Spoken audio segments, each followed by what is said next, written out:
Tratado segundo. Cómo Lázaro se asentó con un clérigo y de las cosas que con él pasó.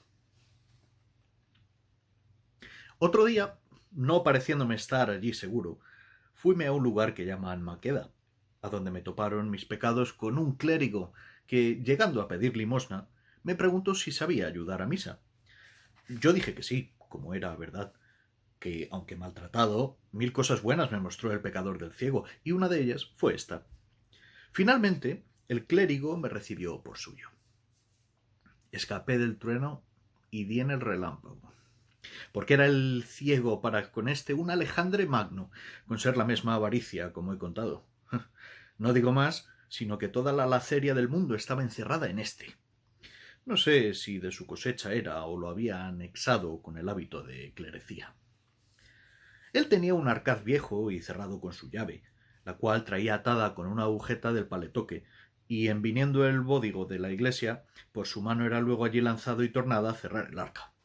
Y en toda la casa no había ninguna cosa de comer, como suele estar en otras algún tocino colgado al humero, algún queso puesto en alguna tabla, o en el armario algún canastillo con algunos pedazos de pan que de la mesa sobran, que me parece a mí que, aunque de ello no me aprovechara, con la vista de ello me consolara.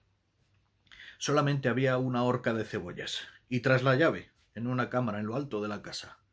De estas tenía yo de ración una para 4 días, y cuando le pedía la llave para ir por ella, si alguno estaba presente, echaba mano al falso pecto y con gran continencia la desataba y me la daba diciendo: «Toma y vuélvela luego, y no hagáis sino golosinar», como si debajo de ella estuvieran todas las conservas de Valencia, con no haber en la dicha cámara, como dije, maldita la otra cosa, que las cebollas colgadas de un clavo, las cuales él tenía tan bien por cuenta que si por malos de mis pecados me desmandara a más de mi tasa, me costara caro. Finalmente, yo me finaba de hambre. Pues ya que conmigo tenía poca caridad, consigo usaba más. 5 blancas de carne era su ordinario para comer y cenar. Verdad es que partía conmigo del caldo, que de la carne tan blanco el ojo, sino un poco de pan, y pluguiera a Dios que me mediara. Los sábados comencé en esta tierra cabezas de carnero, y enviábame por una, que costaba 3 maravedís. Aquella le cocía y comía los ojos y la lengua, y el cogote y sesos y la carne que en las quijadas tenía. Y dábame todos los huesos roídos, y dábamelos en el plato, diciendo: «Toma, come, triunfa, que para ti es el mundo. Mejor viva tienes que el Papa». Dale de Dios, decía yo paso entre mí. A cabo de 3 semanas que estuve con él, vine a tanta flaqueza que no me podía tener en las piernas de pura hambre. Vime claramente ir a la sepultura, si Dios y mi saber no me remediaran. Para usar de mis mañas no tenía aparejo, por no tener en qué darle salto, y aunque algo hubiera, no podía cegarle, como hacía al que Dios perdone si de aquella calabazada feneció, que todavía, aunque astuto, con faltarle aquel preciado sentido, no me sentía. Mas este otro, ninguno hay que tan aguda vista tuviese como él tenía. Cuando al ofertorio estábamos, ninguna blanca en la concha caía que no era de él registrada. El un ojo tenía en la gente y el otro en mis manos. Bailábanle los ojos en el casco como si fueran de azogue. Cuantas blancas ofrecían tenía por cuenta, y acabado el ofrecer, luego me quitaba la cornuta y la ponía sobre el altar. No era yo señor de asirle una blanca todo el tiempo que con él bebí, o por mejor decir morí. De la taberna nunca le traje una blanca de vino, mas aquel poco que de la ofrenda había metido en su arcaz compasaba de tal forma que le turaba toda la semana. Y por ocultar su gran mezquindad, decíame: «Mira, mozo, los sacerdotes han de ser muy templados en su comer y beber, y por esto yo no me desmando como otros». Mas el lacerado mentía falsamente, porque en cofradías y mortuorios que rezamos, a costa ajena comía como lobo y bebía más que un saludador. Y porque dije de mortuorios, Dios me perdone, que jamás fui enemigo de la naturaleza humana sino entonces, y esto era porque comíamos bien y me hartaban.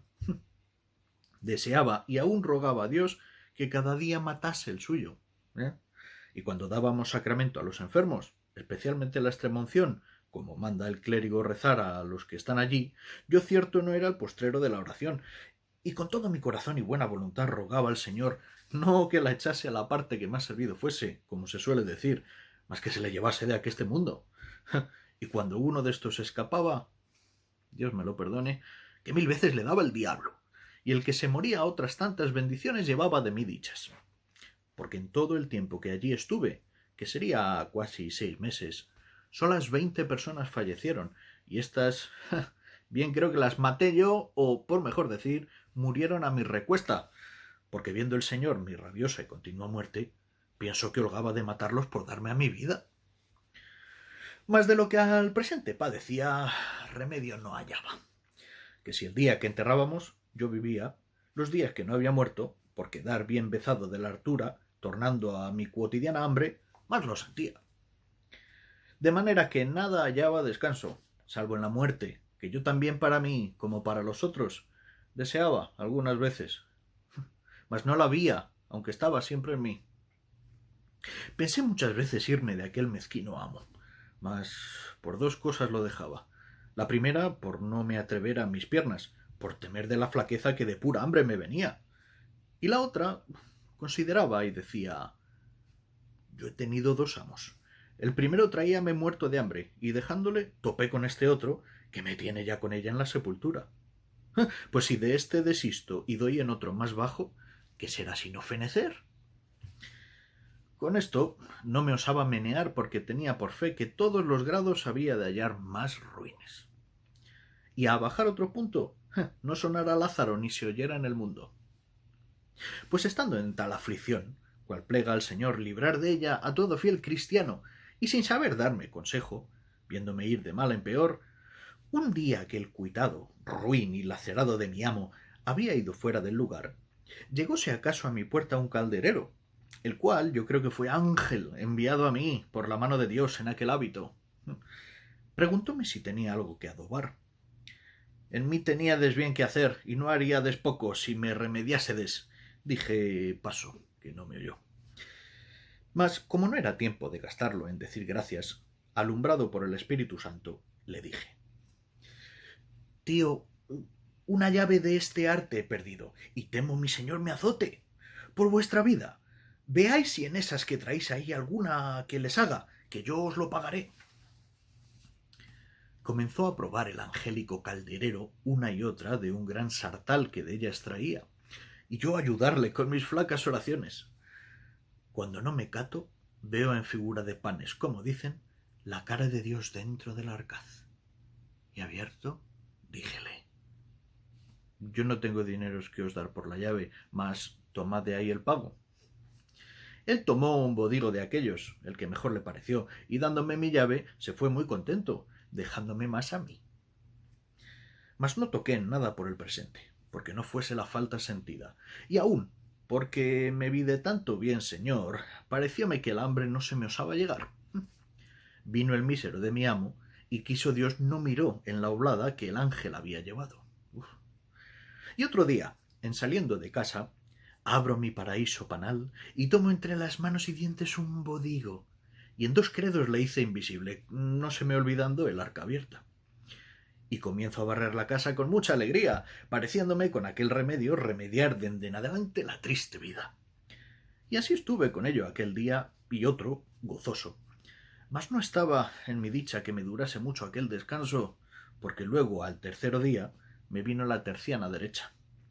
Y fue que veo a deshora al que me mataba de hambre sobre nuestro arcaz, volviendo y revolviendo, contando y tornando a contar los panes.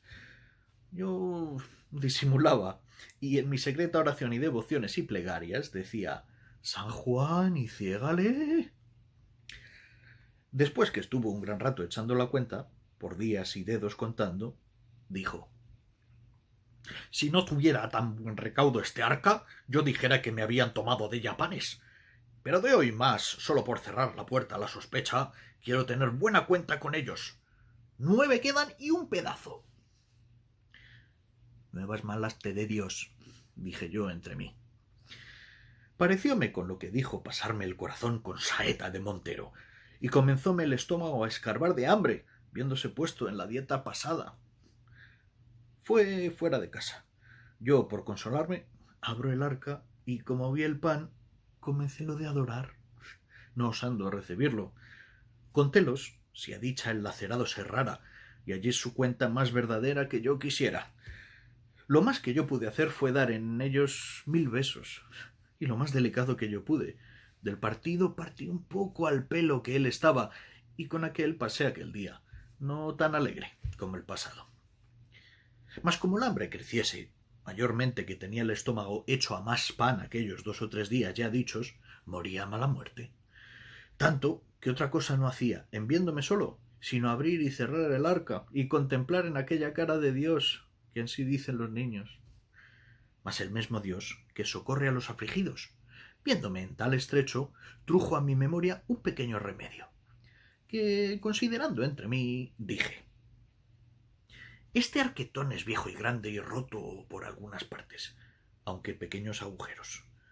Puédese pensar que ratones, entrando en él, hacen daño a este pan. Sacarlo entero no es cosa conveniente, porque verá la falta el que en tanta me hace vivir. Esto bien se sufre. Y comienza a desmigajar el pan sobre unos no muy costosos manteles que allí estaban, y tomo uno y dejo otro, de manera que en cada cual de 3 o 4 desmigajé su poco. Después, como quien toma grajea, lo comí y algo me consolé. Mas él, como viniese a comer y abriese el arca, vio el mal pesar, y sin duda creyó ser ratones los que el daño habían hecho, porque estaba muy al propio contrahecho de como ellos lo suelen hacer. Miró todo el arcaz de un cabo a otro y viole ciertos agujeros por donde sospechaba habían entrado.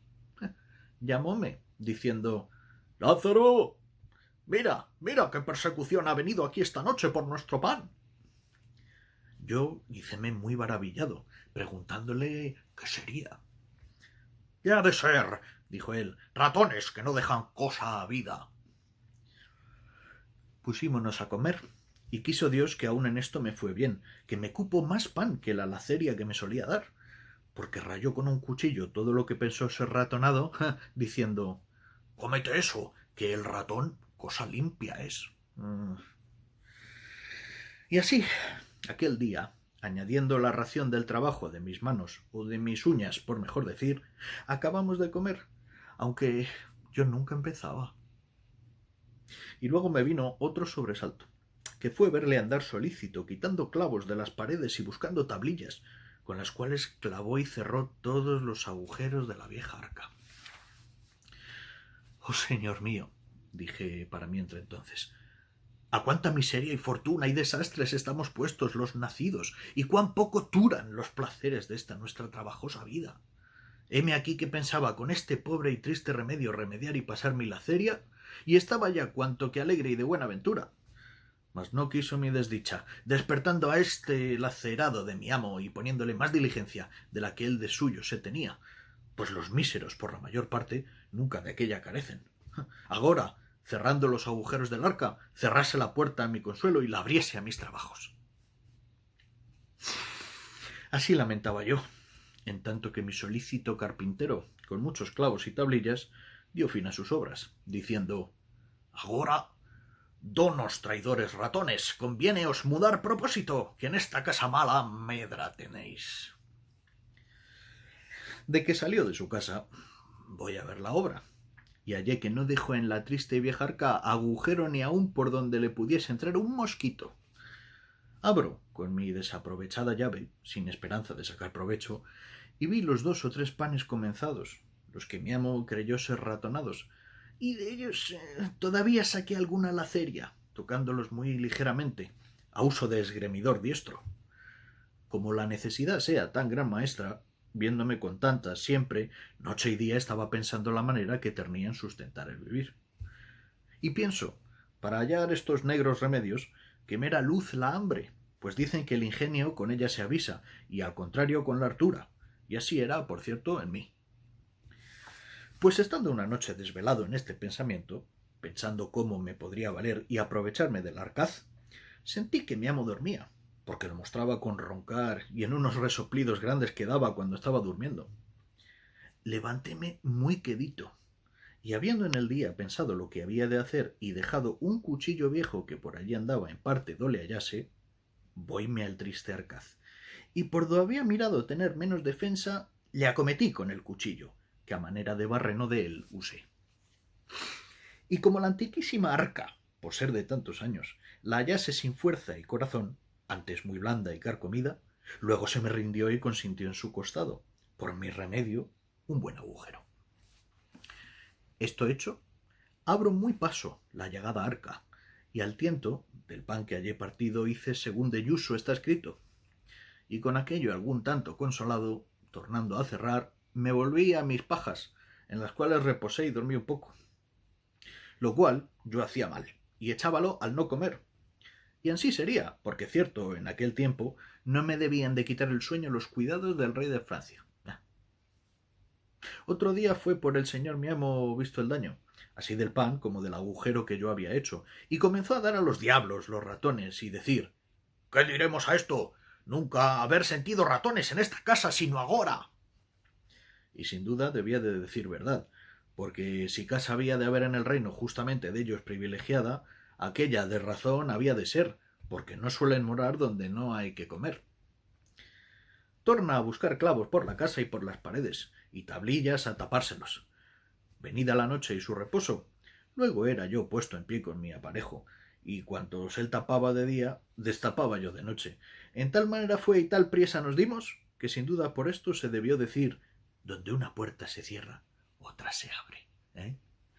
Finalmente, parecíamos tener a destajo la tela de Penélope, pues cuando él tejía de día, rompía yo de noche, y en pocos días y noches pusimos la pobre despensa de tal forma que quien quisiera propiamente de ella hablar, más corazas viejas de otro tiempo, que no Arcaz la llamara, según la clavazón y tachuelas que sobre sí tenía. De que vio no le aprovechar nada su remedio, dijo: «Este Arcaz está tan maltratado y es de madera tan vieja y flaca que no habrá ratón a quien se defienda. Y vaya tal que si andamos más con él nos dejará sin guarda. Y aun lo peor, que aunque hace poca, todavía hará falta faltando y me pondrá en costa de 3 o 4 reales. El mejor remedio que hallo, pues el de hasta aquí no aprovecha. Armaré por de dentro a estos ratones malditos». Luego buscó prestada una ratonera, y con cortezas de queso que a los vecinos pedía, continuo el gato estaba armado dentro del arca, lo cual era para mí singular auxilio, puesto caso que yo no había menester muchas salsas para comer, todavía me holgaba con las cortezas del queso que de la ratonera sacaba, y sin esto no perdonaba el ratonar del bodigo. Como hallase el pan ratonado y el queso comido, y no cayese el ratón que lo comía, dábase al diablo. Preguntaba a los vecinos qué podría ser comer el queso y sacarlo de la ratonera y no caer ni quedar dentro el ratón y hallar caída la trampilla del gato. Acordaron los vecinos no ser el ratón el que este año hacía, porque no fuera menos de haber caído alguna vez. Díjole un vecino: «En vuestra casa yo me acuerdo que solían dar una culebra, y esta debe de ser sin duda. Y lleva razón, que como es larga, tiene lugar de tomar el cebo y aunque la coja la trampilla encima, como no entre toda dentro, tórnase a salir». Cuadró a todos lo que aquel dijo y alteró mucho a mi amo, y dende en adelante no dormía tan a sueño suelto, que cualquier gusano de la madera que de noche sonase pensaba ser la culebra que le roía el arca. Luego era puesto en pie, y con un garrote que a la cabecera, desde que aquello le dijeron, ponía, daba en la pecadora del arca grandes garrotazos, pensando espantar la culebra. A los vecinos despertaba con el estruendo que hacía, y a mí no me dejaba dormir. Íbase a mis pajas y trastornábalas, y a mí con ellas, pensando que se iba para mí, y se envolvía en mis pajas o en mi sayo, porque le decían que de noche acaecía a estos animales, buscando calor, irse a las cunas donde están criaturas, y aun morderlas y hacerles peligrar. Yo las más veces hacía del dormido, y en la mañana decíame él: «Esta noche, mozo, ¿no sentiste nada? Pues tras la culebra anduve, y aun pienso se ha de ir para ti a la cama, que son muy frías y buscan calor». «Plega a Dios que no me muerda», decía yo, «que harto miedo le tengo». De esta manera andaba tan elevado y levantado del sueño que, mi fe, La culebra, o culebro, por mejor decir, no osaba roer de noche ni levantarse al arca. Mas de día, mientras estaba en la iglesia o por el lugar, hacía mis saltos, los cuales daños viendo él y el poco remedio que les podía poner, andaba de noche, como digo, hecho trasgo. Yo hube miedo que con aquellas diligencias no me topase con la llave, que debajo de las pajas tenía, y parecióme lo más seguro meterla de noche en la boca, porque ya, desde que viví con el ciego, la tenía tan hecha bolsa que me acaeció tener en ella 12 o 15 maravedís, todo en medias blancas, sin que me estorbasen el comer, porque de otra manera no era señor de una blanca que el maldito ciego no cayese con ella, no dejando costura ni remiendo que no me buscaba muy a menudo. Pues ansí como digo, metía cada noche la llave en la boca y dormía sin recelo que el brujo de mi amo cayese con ella, mas cuando la desdicha de venir por demás es diligencia. Quisieron mis hados, o por mejor decir mis pecados, que una noche que estaba durmiendo, la llave se me puso en la boca, que abierta debía tener, de tal manera y postura, que el aire y resoplo que yo durmiendo echaba salía por lo hueco de la llave, que de cañuto era, y silbaba, según mi desastre quiso, muy recio, de tal manera que el sobresaltado de mi amo lo oyó, y creyó sin duda ser el silbo de la culebra, y cierto lo debía parecer. Levantóse muy paso con su garrota en la mano, y al tiento y sonido de la culebra se llegó a mí con mucha quietud, por no ser sentido de la culebra. Y como cerca se vio, pensó que allí, en las pajas do yo estaba echado, al calor mío se había venido. Levantando bien el palo, pensando tenerla debajo y darle tal garrotazo que la matase, con toda su fuerza me descargó en la cabeza un tan gran golpe que sin ningún sentido y muy mal descalabrado me dejó. Como sintió que me había dado, según yo debía hacer gran sentimiento con el fiero golpe, contaba él que se había llegado a mí y dándome grandes voces, llamándome, procuró recordarme. Mas, como me tocase con las manos, tentó la mucha sangre que se me iba y conoció el daño que me había hecho, y con mucha presa fue a buscar lumbre, y llegando con ella, hallóme quejando, todavía con mi llave en la boca, que nunca la desamparé, la mitad fuera, bien de aquella manera que debía estar al tiempo que silbaba con ella. Espantado el matador de culebras qué podría ser aquella llave, miróla sacándomela del todo de la boca, y vio lo que era, porque en las guardas nada de la suya diferenciaba. Fue luego a probarla, y con ella probó el maleficio. Debió de decir el cruel cazador: el ratón y culebra que me daban guerra y me comían mi hacienda he hallado. De lo que sucedió en aquellos 3 días siguientes, ninguna fe daré, porque los tuve en el vientre de la ballena, mas de como esto que he contado hoy, después que en mí torné, decir a mi amo, el cual a cuantos allí venían lo contaba por extenso. A cabo de 3 días yo torné en mi sentido, y vime echado en mis pajas, la cabeza toda emplastada y llena de aceites y ungüentos, y espantado dije: ¿qué es esto? Respondióme el cruel sacerdote: a fe que los ratones y culebras que me destruían ya los he cazado. Y miré por mí y vime tan maltratado que luego sospeché mi mal. A esta hora entró una vieja que ensalmaba, y los vecinos, y comiénzanme a quitar trapos de la cabeza y curar el garrotazo, y como me hallaron vuelto en mi sentido, holgáronse mucho y dijeron: pues ha tornado en su acuerdo, placerá a Dios no será nada. Ahí tornaron de nuevo a contar mis cuitas y a reírlas, y yo, pecador, a llorarlas. Con todo esto, diéronme de comer, que estaba transido de hambre, y apenas me pudieron de mediar. Y ansí, de poco en poco, a los 15 días me levanté y estuve sin peligro, mas no sin hambre, y medio sano. Luego otro día que fui levantado, el señor mi amo me tomó por la mano y sacóme la puerta fuera, y puesto en la calle, díjome: Lázaro, de hoy más eres tuyo y no mío. Busca amo y vete con Dios, que yo no quiero en mi compañía tan diligente servidor. No es posible sino que hayas sido mozo de ciego. Y santiguándose de mí, como si yo estuviera endemoniado, tórnase a meter en casa y cierra su puerta.